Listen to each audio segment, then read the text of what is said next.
કે કોંગ્રેસ જે આદિવાસી આદિવાસી આદિવાસી કરે છે, એમના મનમાં, એમના દિલમાં આદિવાસી અને દલિતની ખિલાફ કેટલી વધારે ખરાબ વિચાર છે, કેટલું વધારે આપણને નફરત કરે છે, એ કોંગ્રેસના ધારાસભ્ય બતાવે છે, કોંગ્રેસની માનસિકતા બતાવે છે.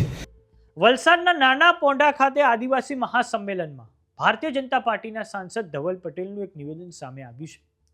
મધ્યપ્રદેશના કોંગ્રેસી ધારાસભ્ય ફૂલસિંહ બારિયાને તેમણે જવાબ આપ્યો છે. ફૂલસિંહ બારિયાએ આદિવાસી સમાજની મહિલાઓ માટે આપેલા નિવેદનને સાંસદ ધવલ પટેલે વખોડી નાખ્યું છે. ધવલ પટેલે કહ્યું છે કે ફૂલસિંહ બારિયા સાથે રાહુલ ગાંધીએ થોડાક સમય અગાઉ સ્ટેજ શેર કર્યું હતું. કોઈ એક્શન હજુ સુધી કોંગ્રેસ દ્વારા નથી લેવામાં આવ્યા.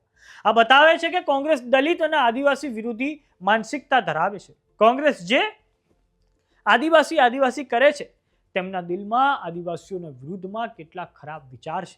જે રીતે રાહુલ ગાંધીએ એમએલએ ફૂલસિંહ બારિયા સાથે મંચ શેર કર્યું છે, તે બતાવે છે કે આદિવાસીઓનું આરક્ષણ કોણ લેવા માંગે છે અને આદિવાસીઓનો વિકાસ કોણ કરવા માંગે છે.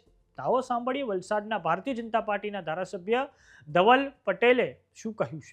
કોંગ્રેસના ધારાસભ્ય, મધ્યપ્રદેશના ધારાસભ્ય ફૂલસિંહ બારિયા મધ્યપ્રદેશમાં એમ કીધું કે એસટી અને એસસી મહિલાનું બલાત્કાર કરે ને રેપ કરે તો તમને સ્વર્ગ મળશે. તમે વિચારો કોંગ્રેસના ધારાસભ્ય શું કહી રહ્યા છે. એ એમ કહે છે કે એસટી અને એસસી સમાજની મહિલાનું રેપ કરો તો તમને જન્નત નસીબ થશે, સ્વર્ગ નસીબ થશે, એવું બયાન મધ્યપ્રદેશના કોંગ્રેસના ધારાસભ્યએ આપ્યું. પાછું મીડિયા 2 દિવસ પછી પૂછ્યું કે તમને કોઈ વસવસો છે આ બોલ્યા તેના, તો એમણે કીધું મને કઈ વસવસો નથી, મેં જે બોલ્યો એ બયાન પર કાયમ છું.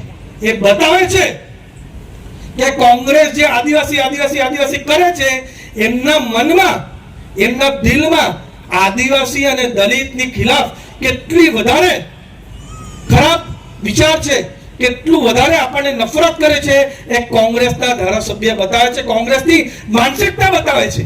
અને એટલું જ નહીં, હમણાં પરમ દિવસે રાહુલ ગાંધી મધ્યપ્રદેશના ઇન્દોરમાં ગયા ત્યારે ફૂલસિંહ બારિયા સાથે સ્ટેજ પર સેટ કર્યું અને ફૂલસિંહ બારિયાનું એમણે સન્માન પણ કર્યું. એ બતાવે છે કે રાહુલ ગાંધી જે ફૂલસિંહ બારિયા કીધું એની સાથે પૂરી રીતે સંમત છે. એટલે આપણે સમજી જવું જોઈએ કે આદિવાસીઓનું આરક્ષણ લેવા કોણ માંગે છે અને આદિવાસીઓનો વિકાસ કોણ કરે છે.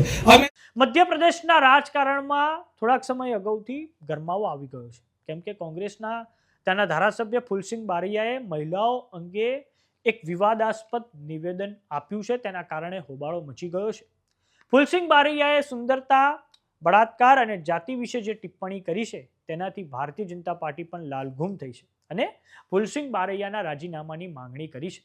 ભાજપે આ મુદ્દાને ખૂબ ગંભીરતાથી લીધો છે અને મધ્યપ્રદેશના મુખ્યમંત્રી મોહન યાદવે કોંગ્રેસ પર આકરા પ્રહારો કરતા કહ્યું છે કે ફૂલસિંહ બારૈયા સમાજમાં ઝેર ફેલાવવાનું કામ કરી રહ્યા છે. એક જનપ્રતિનિધિ તરીકે આવી ભાષા અશોભનીય છે. રાહુલ ગાંધીએ તાત્કાલિક તેમની સામે કાર્યવાહી કરવી જોઈએ અને તેમને પાર્ટીમાંથી બહાર કાઢી નાખવા જોઈએ. સમાચારોમાં અત્યારે બસ આટલું. જોતા રહો જમાવટ. જો તમને યુટ્યુબ પર જોઈ રહ્યા તો સબસ્ક્રાઇબ કરો, જો તમને ઇન્સ્ટાગ્રામ અને ફેસબુક પર જોઈ રહ્યા તો ફોલો કરો. સાથે જ અમારી વોટ્સઅપ ચેનલ આવી ગઈ છે, જોઈન કરવાનું ના ભૂલતા. નમસ્કાર.